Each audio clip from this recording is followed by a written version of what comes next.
स्वागत है आपका विष्णु की दुनिया पर। यहाँ कहानी खत्म होने के बाद भी खौफ खत्म नहीं होता।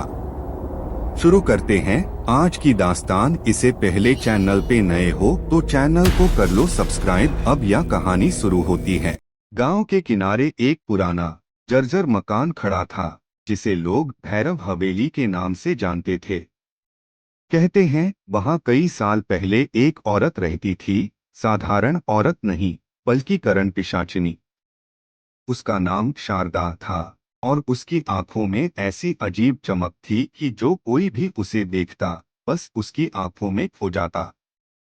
लोग कहते थे कि वो सिर्फ खूबसूरत नहीं थी, बल्कि उसकी सुंदरता में एक ऐसा खिंचाव था जो इंसान की आत्मा तक को खींच ले। शारदा के बारे में अफवाह थी कि वो रात को हवेली के अंदर तेल के दियों की कतार जलाती और दर्पण के सामने बैठकर अपने बालों में कंघी करती। लेकिन उसकी परछाई कभी उसके साथ नहीं चलती थी। गांव के बूढ़े कहते थे कि असली शारदा बहुत पहले मर चुकी है और जो अब हवेली में दिखती है वो उसकी आत्मा है, एक पिशाचिनी जो जवान लड़कों की जान चूसकर अमर रहती है। गांव वालों में डर इतना था कि सूरज ढलने के बाद उस रास्ते पर कोई नहीं जाता था। लेकिन गांव में एक लड़का था, अविनाश। जवान, निडर और जिज्ञासु।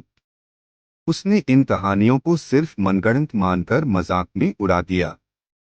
एक शाम अपने दोस्तों से बाजी लगाकर वो अकेला हवेली की ओर निकल पड़ा। आसमान में आधा चाँद था और हल्की सी धुंध चारों ओर फैली थी। हवेली का बड़ा दरवाजा चरमराता हुआ अपने आप खुल गया, जैसे किसी ने उसका स्वागत किया हो। अंदर का माहौल ठंडा था, हवा में पुराने चंदन और सड़े फूलों की गंध मिली हुई थी। गलियारे के अंत में एक कमरा रोशनी से जगमगा रहा था। अविनाश धीरे धीरे उस कमरे की ओर बढ़ा। जैसे ही वो अंदर पहुंचा, उसकी धड़कन रुक सी गई। कमरे के बीचों बीच एक औरत लाल साड़ी में बैठी थी, लंबे खुले बाल जमीन पर बिखरे हुए, और सामने रखा चांदी का दर्पण उसकी परछाई को नहीं दिखा रहा था। अगले, उसने मीठी पर अजीब सी आवाज में कहा। अविनाश ने घबराकर पूछा, आप कौन? वो मुस्कुराई और उसकी मुस्कान में कुछ ऐसा था जो रूह को चीर दे। मैं शारदा हूं, तुम्हारा इंतजार कर रही थी। उसके होंठ हिले, पर आवाज सीधे अविनाश के दिमाग में गूंज रही थी। वो करीब आई और जैसे जैसे वो पास आती, अविनाश के शरीर से ताकत खींचती जा रही थी।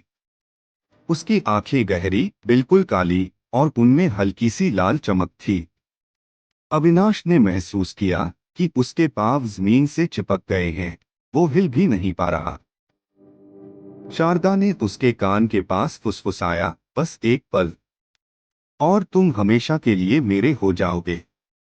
ठंडी हवा का एक तेज झोंका आया, कमरे के सारे दिए बुझ गए और अंधेरे में सिर्फ उसकी लाल चमकती आंखें तैर रही थीं। अविनाश ने चीखने की कोशिश की, लेकिन उसकी आवाज गले में ही दम तोड़ गई। सुबह गांव वाले हवेली के पास पहुंचे तो दरवाजा बंद था, लेकिन अंदर के आंगन में उन्हें अविनाश के जले हुए जूते और जमीन पर बने अजीब से निशान मिले, मानो किसी ने उसे घसीटकर हवेली के अंदर ले लिया हो।